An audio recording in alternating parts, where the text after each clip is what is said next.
Okay, certainly. For starters, my name is Alexis Spalding, and my kennel is Morrow Akitas. I was actually born in Michigan, but I have spent most of my life in Middle Tennessee, so that's, of course, where we still reside today. And I've currently got 7 American Akitas and 1 American Bulldog. And I work for PepsiCo as a district manager for their Frito-Lay division. I think one of my favorite questions that I get from folks who ask about my dogs and like the breeding in general is, oh, is this your only source of income? Um, I have to laugh because I'm like, no, this is how I spend the money that I make at my real job. But anyhow, I family. My dad loved hunting breeds, so we had retrievers and beagles, and that's where the majority of my initial dog experience came from. Despite growing up with those breeds, they are totally not my cup of tea.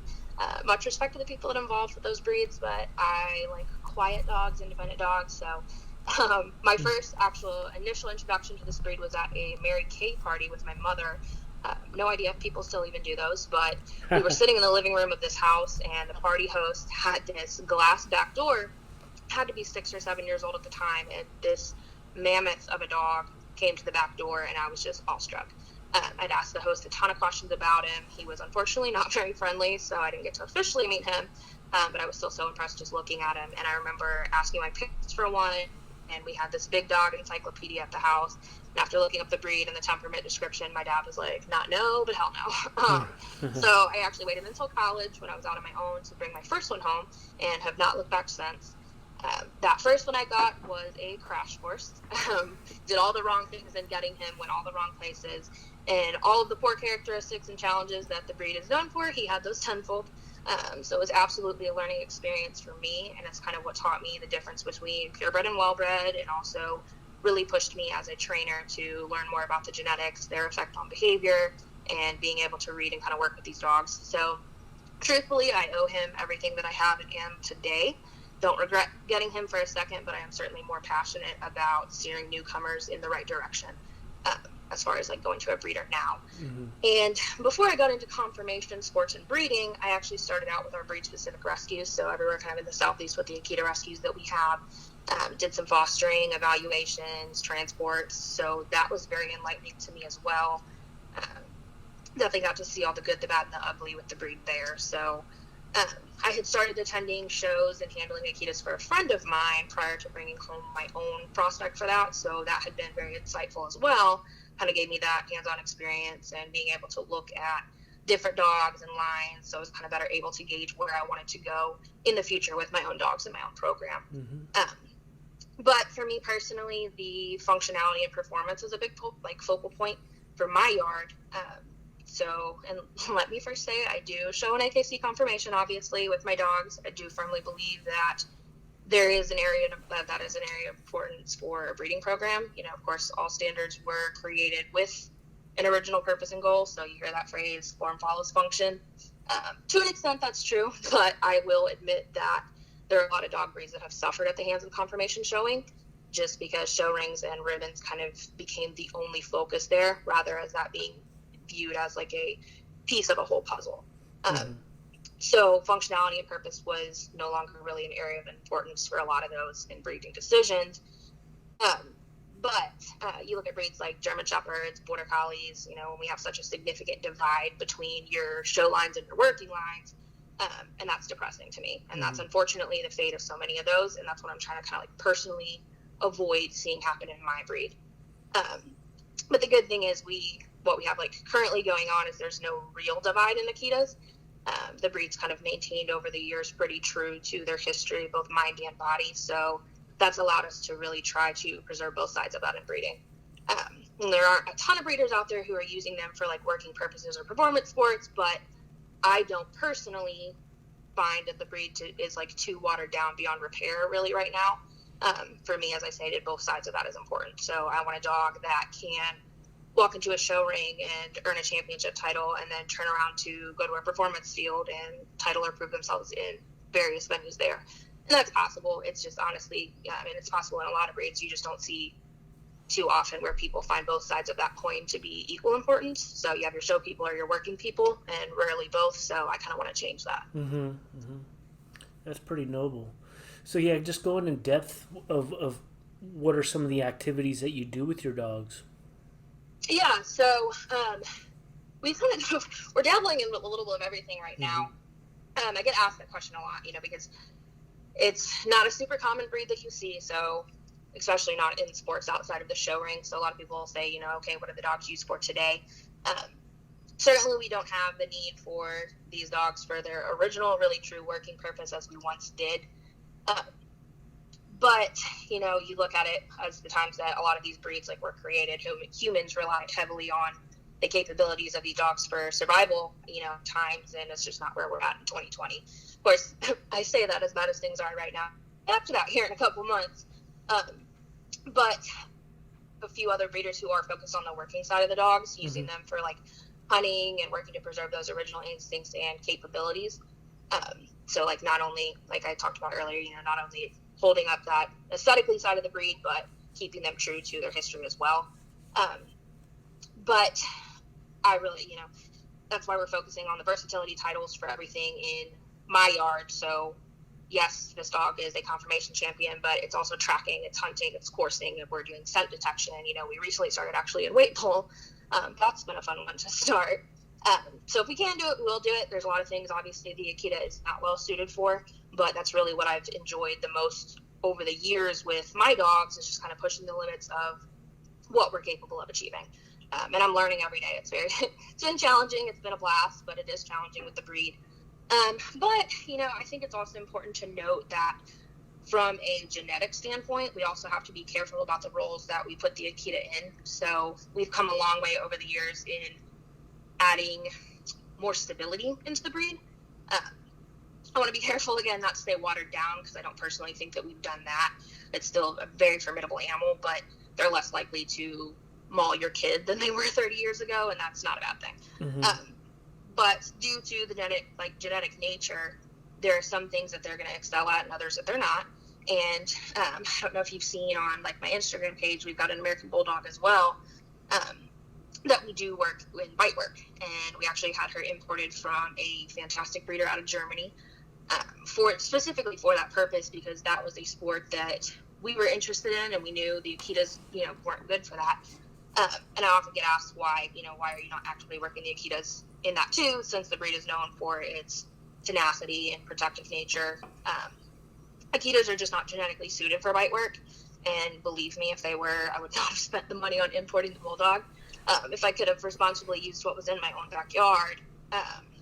But the thing about the Akitas, they're an independent thinking breed, so that's something that they needed to be able to, or a characteristic that they needed to be able to have. Hunting large game, being able to think independently from the hunter was crucial for survival and the safety of the hunter.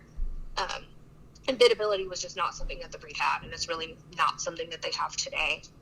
So you'll see that in a lot of the primitive dog breeds.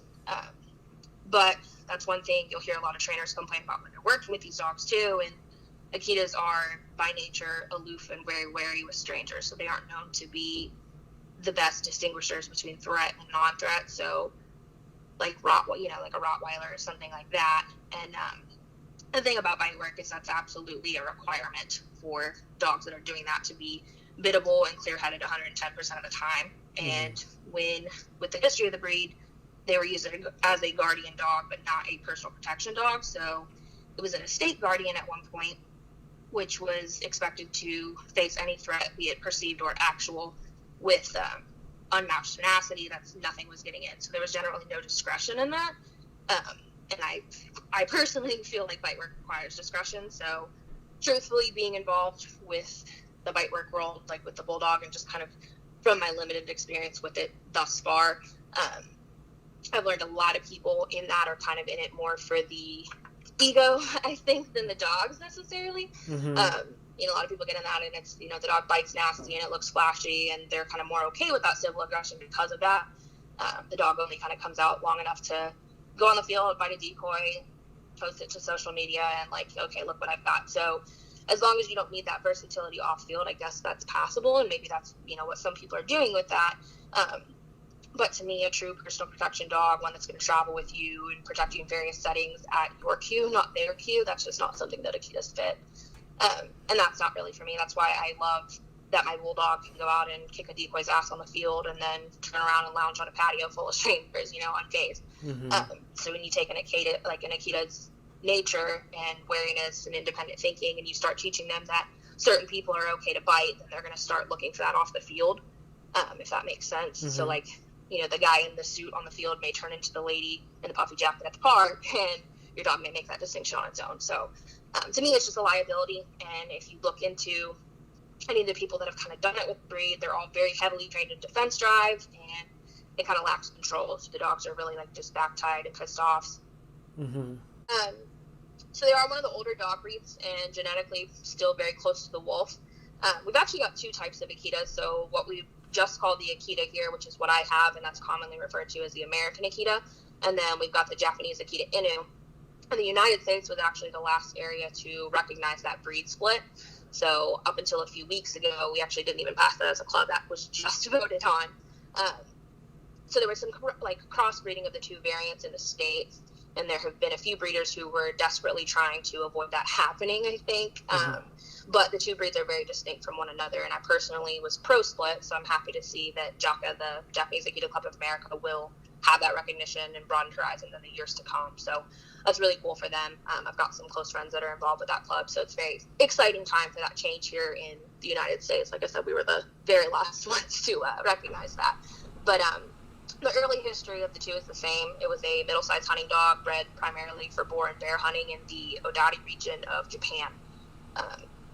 It was also, again, used for estate guardianship and then actually later fighting. And when dog fighting became a popular sport, the Akitas were crossed with some of those European breeds that had been brought over. Some of those were like the English Bulldogs, the Tosa Inu, and that created kind of a more aggressive and what they saw as a better skilled fighting dog. And later, after the dog fighting had been outlawed, some of the Japanese natives were working to restore the breed kind of to what it was before those other breeds had been crossed in. Then the war hit, so a lot of the dogs were actually killed for their fur to line like military coats, and only a few dogs survived that. And the dogs who were left over were then crossbred with the German Shepherd dogs that had come over. And again, the preservation clubs had started to kind of work to breed away from the impurities that had come into the breed. So the Akita Club of America was founded in 1960.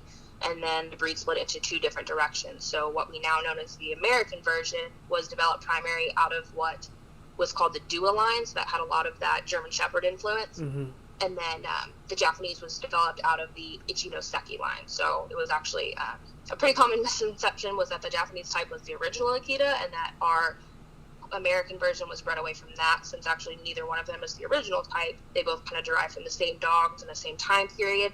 It was just two different goals and two sets of people that went different directions with the breed. Interesting. So I don't personally have a ton of experience with the Japanese Akitas. We've had a few of them that have come out through our Akita National over the years, but I personally have a ton of experience with them. They, from what I've been told, just from friends having them, they're a little bit more independent natured, kind of more of that, some of the other Nipo breeds.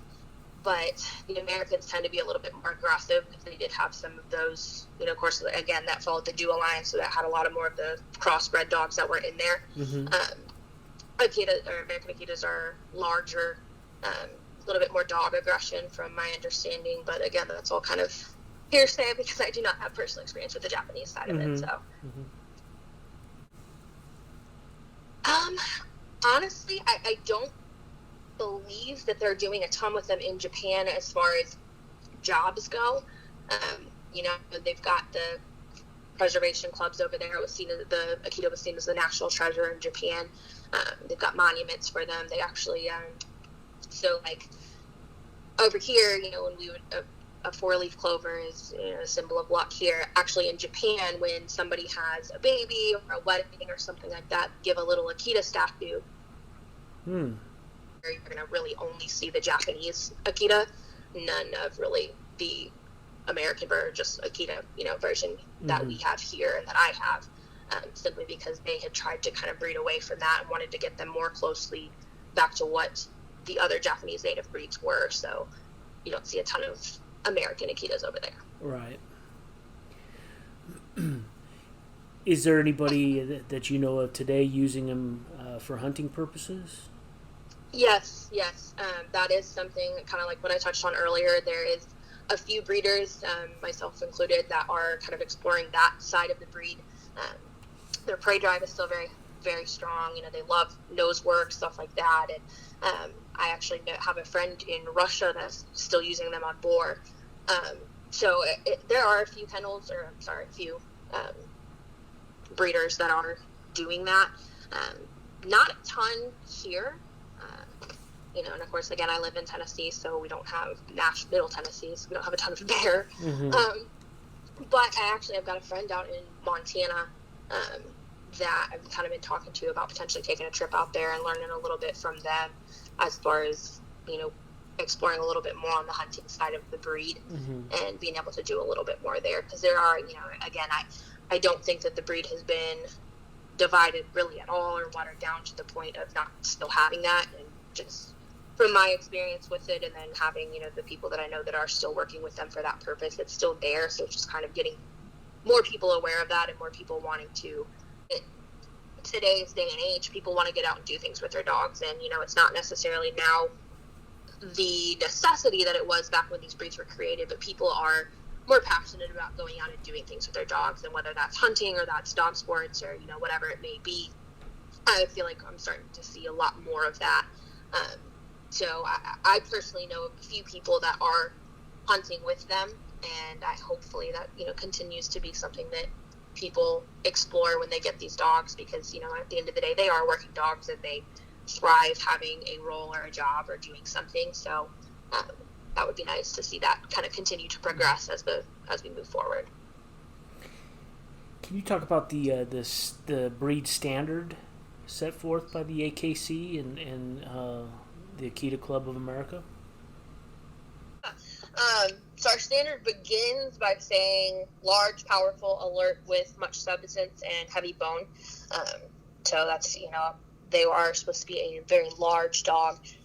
The males are 26 to 28 inches and bitches are 24 to 26. We actually don't have an over height DQ, but the dogs that are under 25 and the bitches under 23 are disqualified.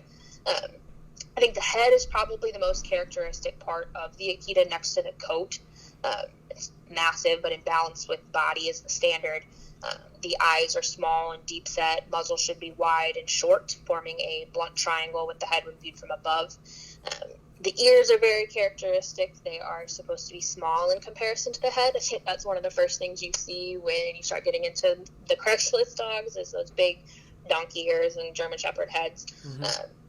Kind of start to backslide back into that, but the dog is longer than it is tall as well, and her angle should be moderate. So, and of course, again, that coat, when it came from the mountainous regions of Japan, so that thick double coat is a very key characteristic of the breed.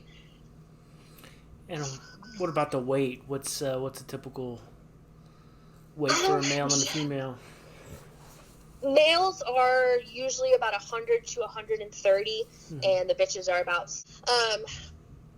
the nice thing about the Akita breed is we actually accept all colors except for liver and then blue, which I've personally only ever seen one time in the breed. Liver pops up pretty often. It's kind of like the liver gene in the German Shepherd. It's a recessive gene. But the nose has to be black in pigment, so that's actually really the only reason that we don't allow liver. I personally, just as a preference, I prefer the dark colors, but color is going to be the last thing that I look at as far as breeding goes. I've actually got a dog in my yard right now that is a little bit more handler focused, if you will, than what is typical with the breed, and I guess that a little bit sways away from preserving the aloof and independent temperament of them.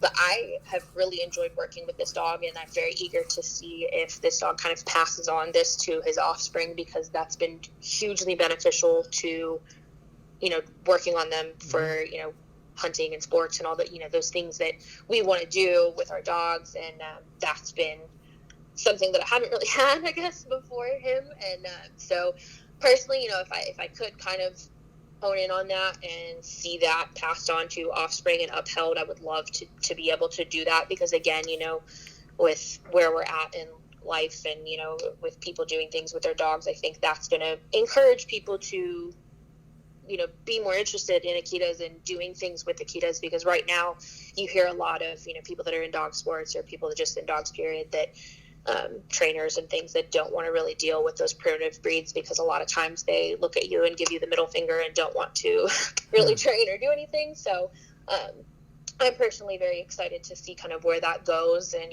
where we are looking back 10 years from now, and on kind of what we've been able to do and the temperaments that, we've been able to hold on to.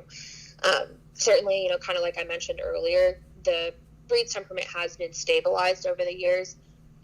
Back, 30 years ago, the way I had it put to me was, used to go to a dog show and an Akita would part the Red Seas because you'd come through and everyone would back up. That's not ideal, of course, in any situation, and especially not, when more families and, with more heavily populated areas are getting these dogs.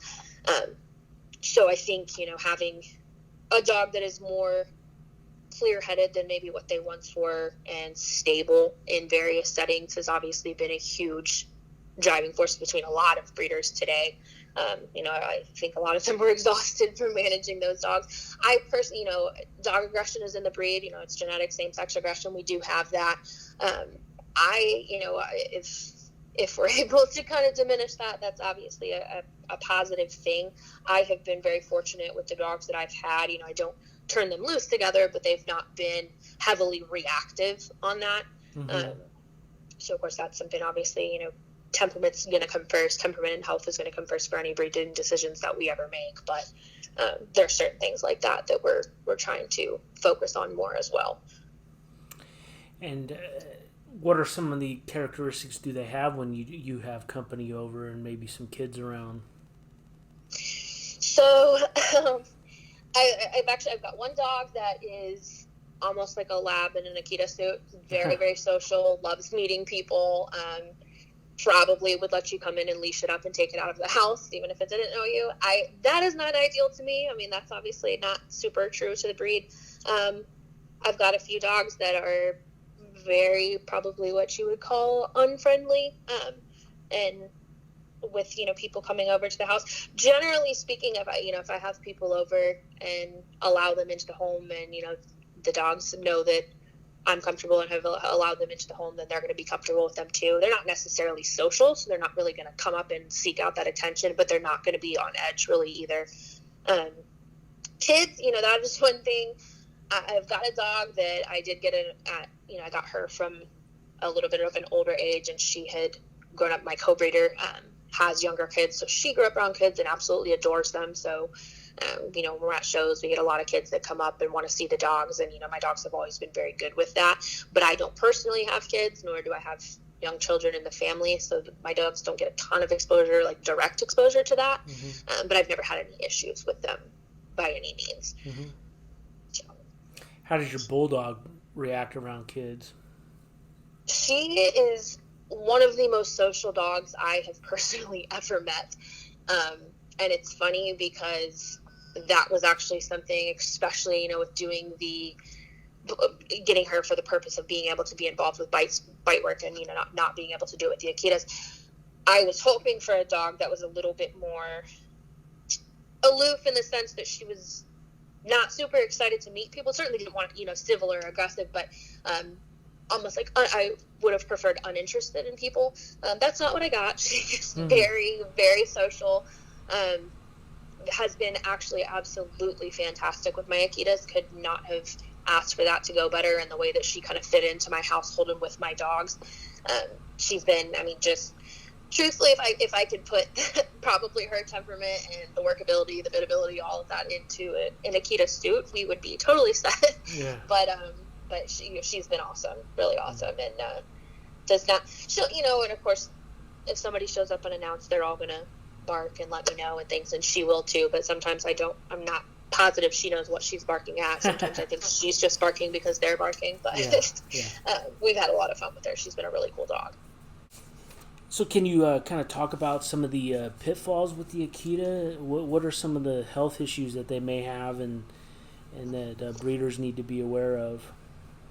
Yeah, so like many large breed dogs, we do have hip dysplasia, we do have joint problems. Your reputable breeders are going to do either OFA or pen hipping on hips, elbows, patella. We also have congenital eye issues. Entropion has kind of come up in the breed, and so we do SERPs are actually, well, they're SERP, and now the OFA does their CARE, companion animal eye registry, and that is an actual annual test that we have to do. So you're going to want to make sure that your breeders check for those. Thyroid issues have popped up. We've had some hypothyroid in the breed, which, a lot of times, if you're familiar with thyroid issues, is they can go one or two extremes depending on whether they're low or high. It can be extreme shyness and timidness or extreme aggression. So I've heard several people, and especially, like I said, I kind of started out doing a lot for rescue before I got involved with, the showing and breeding and sport aspect of the breed. So saw a lot of that dealing with rescue. And so thyroid is another thing that we test in the breed. Other than that, I mean, honestly, their life expectancy is 12 to 14 years. They're other than, those issues, a pretty hardy breed. And again, those joint and hip issues are something you're going to see in a lot of large breed dogs. So for us to really only have eye and thyroid problems, they're pretty hardy as far as a breed goes. Right, for sure. Can you talk about how they deal with the hot and humid weather? Yeah, that's like I said, I mean, that's the one downfall of where we're at. I feel like my summers are let the dog in, let the dog out, let the dog in, let the dog out. It is very hot. The humidity is the major kicker here. So we're doing a lot of like early mornings and late evenings and stuff like that as far as, trainings and getting out goes. A lot of, we're fortunate to have waterfalls and things like that around here, so we can take them to places that involve water. Generally, Akitas are not big on water, but I think mine have kind of been forced into it simply because of where we live. But they don't handle the heat very well, so it's, definitely need AC if you live somewhere hot. They love the cold, love the snow. My dogs spend all winter and fall outside. So it can be tough. Again, they are a double coated breed, so they are going to blow that coat twice a year, and that's going to come with seasonal change. And so it can be challenging as far as that goes. And they're much less active in the summer, because the heat of the day, they're not going to want to get out there and go train for anything or go on a 10-mile hike or anything like that. So, right. So, can you talk about your kennel setup or how do you house them and what's the purpose behind that? Yes. So I've got, again, in the summer they're inside, so it is right now they're inside. In the fall and the winter, I've got kennel runs all in the backyard, so they're in 10 by 10s, and they spend the winter out there and the fall out there. And purpose of that being, they just prefer it. They enjoy the cold, and it'd be pulling teeth really to get them to come inside when that cold weather hits. And it's also good for their coats. We do most of our showing in the fall and the winter, in the beginning of the year, so that helps to put that coat back on, all that they lost during the summer. So of course, I say that we've got a show next month, and this will be the hottest it has ever been since I've personally shown my dogs, and it's an outdoor show, so we'll see how that goes. But yeah, they're pretty bald right now, but we're gonna try it. So, do you show your dogs just in the AKC, or do you go with any other kennel club? So far we've only done AKC. Now I did actually take my Bulldog to an NKC show. That was hosted in North Carolina, and American Bulldogs, they just recently got added to the FSS list for the AKC, but that's not something that we can actually actively show with them in. So I was going to take her to the UKC shows, and I figured if I'm going to be taking her as is, I might as well take a couple of Akitas too. So we're going to do some, we had a couple planned on the schedule this year that obviously COVID canceled, but looking to do some of that next year. Never done a UKC show, but I assume they're fairly similar anyhow, so we'll see. Can you talk about the weight pulling and how's that been and how have they reacted to it? Yeah. So the dog that I actually, and this is something we have just recently started, and that's not really a sport I had looked into much before getting my Bulldog, just because I had never really kind of thought of Akitas as, that being an outlet for them. But the dog that I spoke about earlier that's got a little bit more bitability and handler focus, he's the one that I started this in, and surprisingly took to it very well.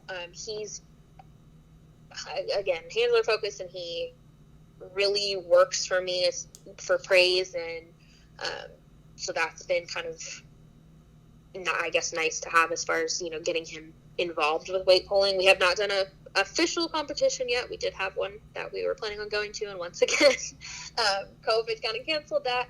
But he's really been right on, because I started my Bulldog at the same time as him, and really they're, kind of on par with each other as far as progression and where they're at with it. And, it's been really fun to watch and to work with him, and he picked up on it very quickly.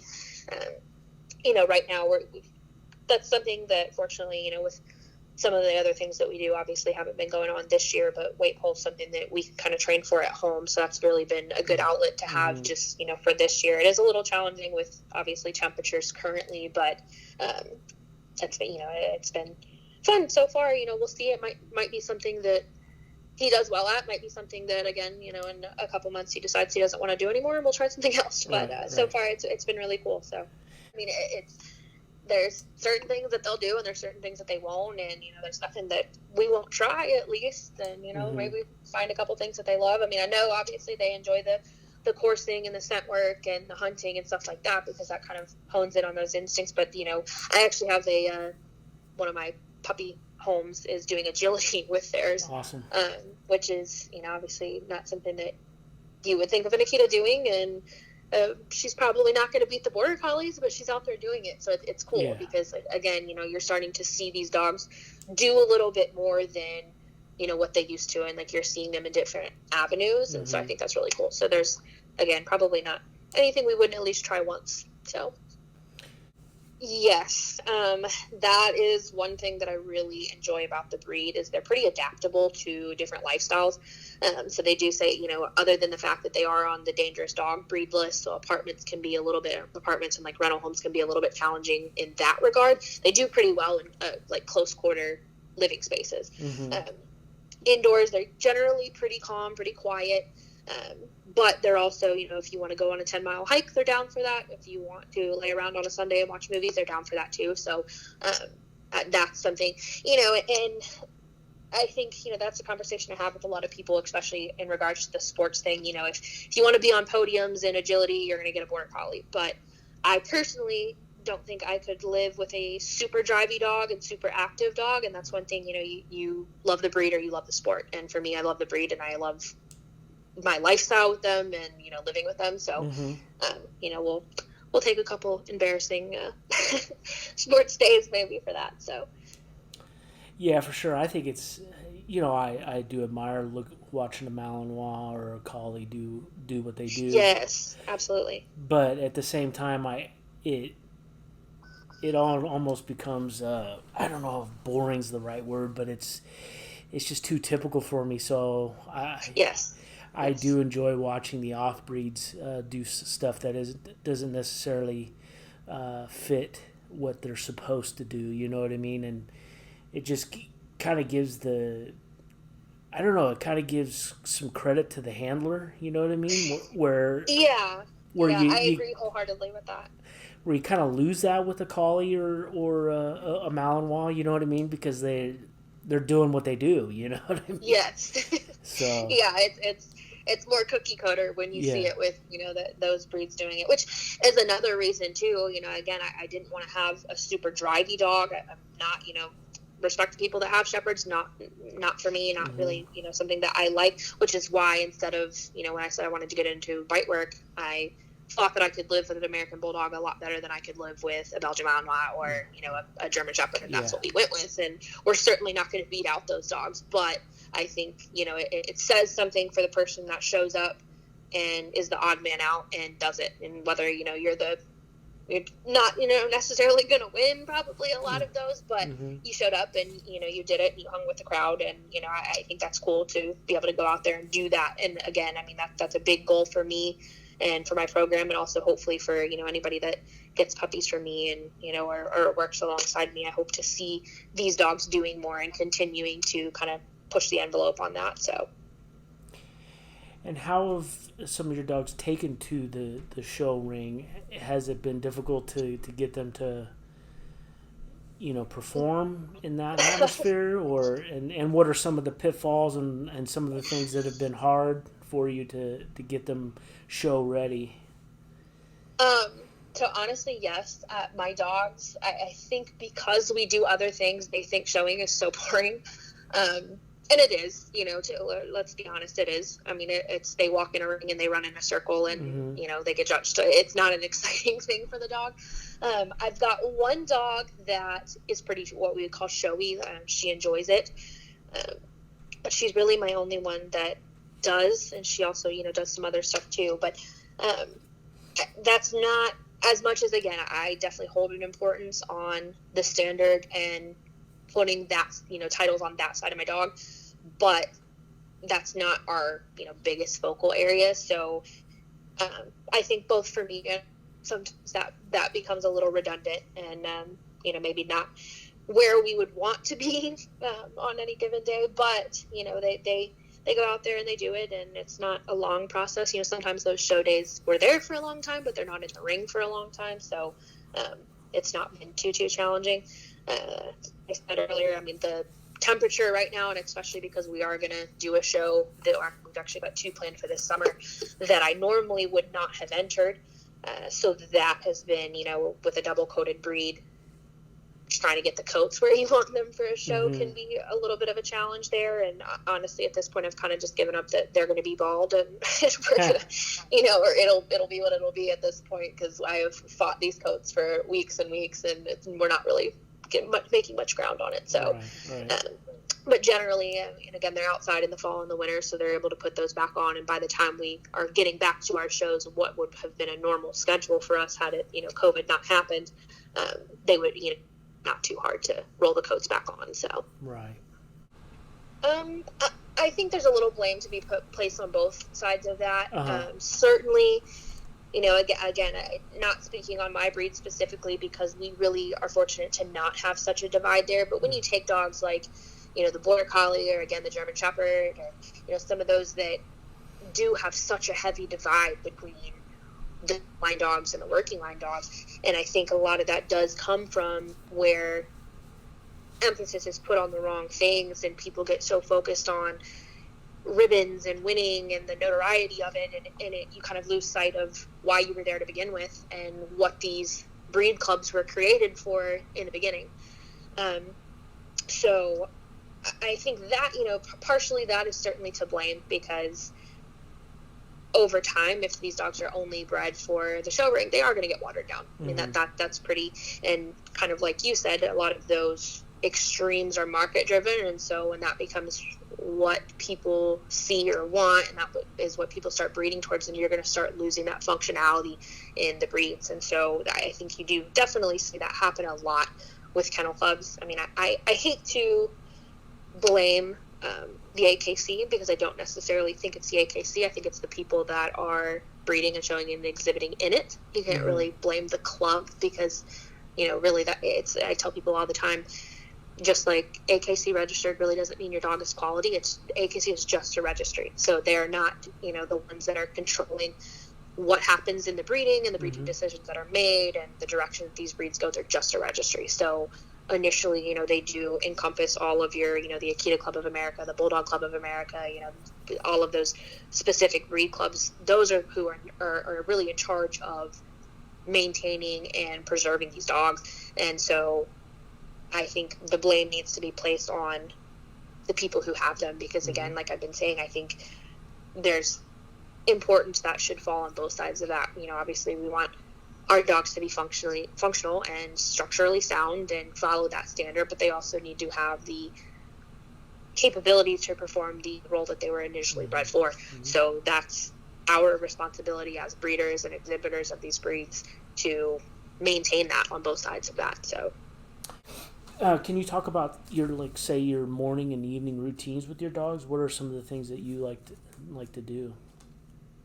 Yeah, so again, with the summer, it's not, quite as exciting, I guess, as some of what we would be able to do with better temperatures. And, we walk in the morning and we walk in the evening because, it's either sun's not out and it's not quite as hot of the day. Most of our running obedience and things like that are done inside now. During the weekends, I try to get out with them. Again, I mentioned earlier, we've got a lot of waterfalls and state parks and stuff around here that we can hike and travel to. And that's another thing that I probably couldn't leave with Tennessee, is because, we're very, very fortunate to be kind of centrally located to a lot of that. So we do a lot of hiking and, kind of exploring and getting to get the dogs out to do stuff like that. Of course, in the fall and winter, we're going to have more shows, so we're going to be traveling. Usually those run Thursday to Sunday, so we'll usually take off about Wednesday night and go out to those and spend the weekend there and come back, Sunday night. So had a couple, weeks that they're back-to-back weekends, so we don't get to spend a ton of time at home for those, but a lot of that. And again, with this year, a lot of stuff has been canceled, but the sport trials kind of are sporadic throughout the year as well, so we'll try to fit those in where we can. And generally, we've got a couple, training classes and clubs for various things around here that happen, Tuesday nights, Monday nights. We've got one on Thursday nights that, again, right now are not happening, so we're doing a lot of trying to, skip by at home, but generally we do a lot of that stuff too. So unfortunately, they're in the evenings during the week, so I can kind of come home from work and grab some dogs and go to those. Awesome. And can you talk about the diet and the reason behind the diet that you feed your dogs? Yes. So I actually feed ProPlan Sport. It is something I avoided for a long time, and had a lot of friends that had sport dogs, a couple that were just doing confirmation that had told me about it. It was kind of after all the stuff came out about the grain-free foods that had the legumes in it and that were causing the heart problems, that I really started to look at, different options, and had a lot of people tell me about that. And so finally I was like, you know what, I'm going to try it, at least say that I've tried it. And my dogs have done fantastic on it. They do get a little bit of raw. I do have some supplements that they're on, but they are primarily on ProPlan Sport salmon formula. I have never had an Akita do well on anything chicken or poultry based. I've tried them on turkey food in the past and chicken food in the past. I've never had them do well on it. Had hot spot problems, dry skin problems. I mean, you name it. And that's pretty common for the breed. Not sure if, that even has anything to do with just the history of where they were. Fish was a lot of their diet, way back when. Potentially, that's still part of it today, but I just, for whatever reason, of course, chicken is, the cheapest meat that you can get in food, and so maybe they just don't like cheap food. I don't know. But, they've never done well on that, so I've had them on, again, the ProPlan Sport. But so far, loving it, and well, hopefully that's one thing I have always said, with all my dogs, it's like, you find something that 6 of them do well on, and the 7th one is like, no, that one doesn't work for me. Right. This one, I've had all of my dogs on this, and so far has been great. So I, hopefully I don't keep any more that don't like it, but it's been good. So, and again, they do get some raw, which is really, primarily for, teeth and things like that it's good for them to have. So I do give a little bit of that. We do some supplements. I've got PhytoFlex and Showstopper for coats, but so. So who are some of your mentors in the Akita world? Oh goodness, I've been blessed with so many great people over the years. There was a breeder by the name of Brenda Panko of Verifax Akitas in Canada, who was wonderfully helpful anytime I had questions for her. It was kind of when I was first starting to get into that world, and she was one of the first breeders that I really got to meet and know. She has since passed away, and that was really a big loss for our breed. Linda Logan of Kaseki Akitas out in California, Linda Ngemi of Excel Shuku Akitas in New Jersey have become very close friends of mine and are an absolute wealth of knowledge. Brian Williams with Alchemist Akitas was really, I guess, my biggest launching pad for me and my program. He kind of took a chance on me with placing my first show dog with me, a Russian bitch that he had imported, and we have since co-owned and co-bred several dogs and are still great friends today. Honestly, this can be a tough community to get into. I will never forget one of the first things that somebody told me when I got into the breed. It was, no one can decide who has nastier temperaments, the Akitas or their owners. Now that I have been around a while, I can tell you it is absolutely the owners. But there are also some fantastic people in this breed who have been, again, a wealth of knowledge and hugely supportive of me and other newcomers. And so I've been very blessed to have that as, a resource and still have those people around today. Awesome. I always loved Rottweilers. Mm-hmm. I've actually got a friend out of Nashville that has working line Rottweilers that I've gotten to know a little bit, and have since learned that that's probably not the breed for me to have and own, but have always loved them.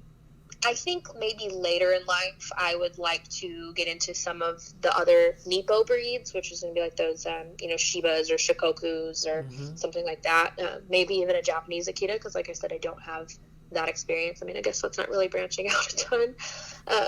Jolos, I think, would really be something that I would be interested in. It would certainly give me a break from the dog hair that I deal with now. So maybe those. Speaking on that, what are our Akitas like in their, as puppies and adolescents? They're very smart dogs.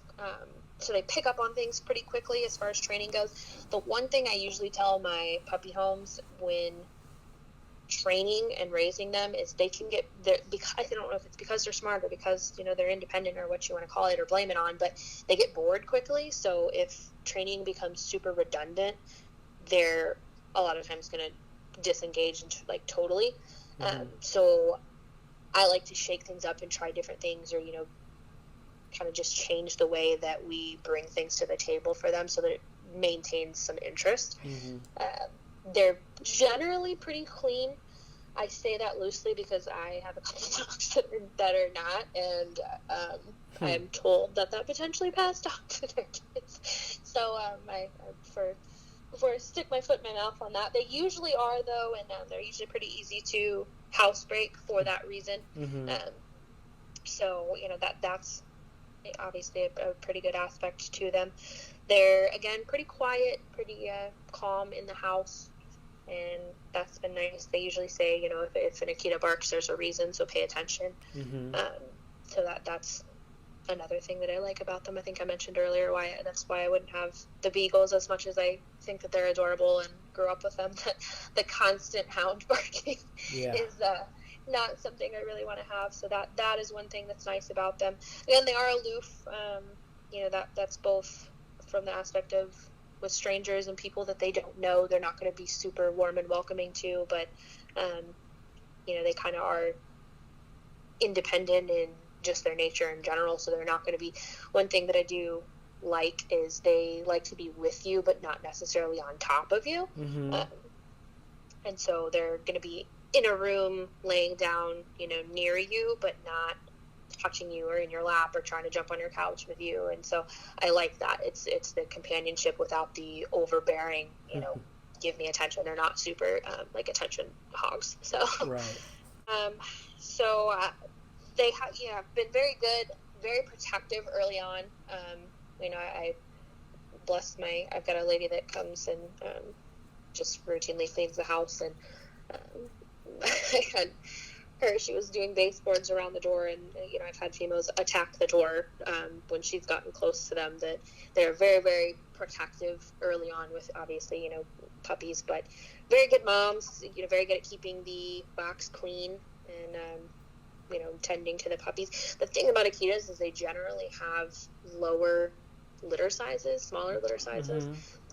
We've got some fertility issues in the breed, a lot of it lacking genetic diversity, which I think plays a major role into that.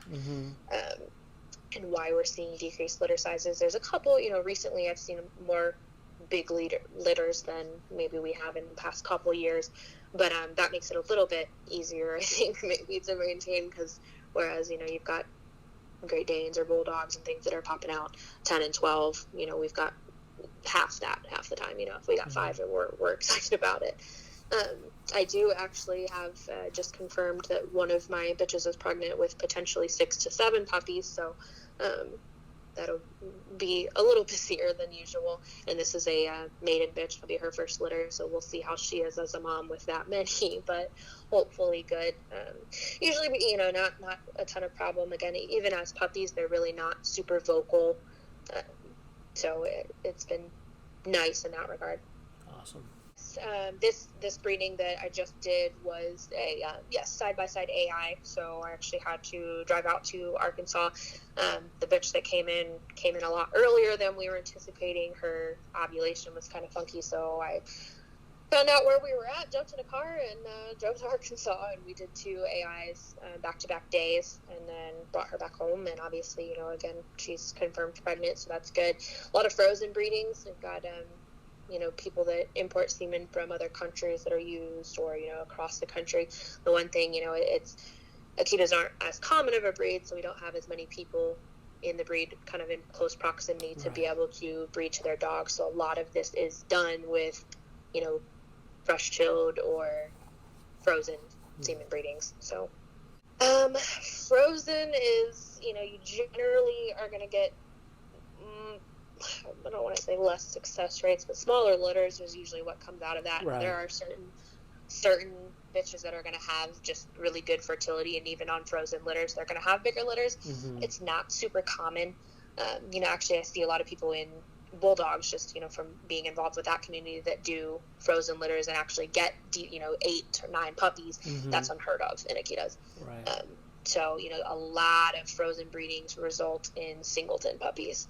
And so that's pretty scary, when you just with the temperament issues and things that can come from singleton puppies, and the challenges that just come from not having that experience of a litter and their litter mates and being able to learn from each other. And then on top of that, taking a breed like the Akita that is temperamentally challenging a little bit as is, so that's intimidating, but it is pretty common. And again, I think a lot of our fertility issues does stem from the genetic diversity or lack thereof. So we do see that a lot, and I've seen quite a few this year. Singleton puppies result from frozen semen breedings. Mm-hmm. So if you're fresh or natural is of course best option if possible, but I personally obviously have had success with the AI, so hopefully continue to do so. Awesome. Well, I thank you for your time, and it was fun to hear about. And maybe we can do a follow-up in 6 or 7 months.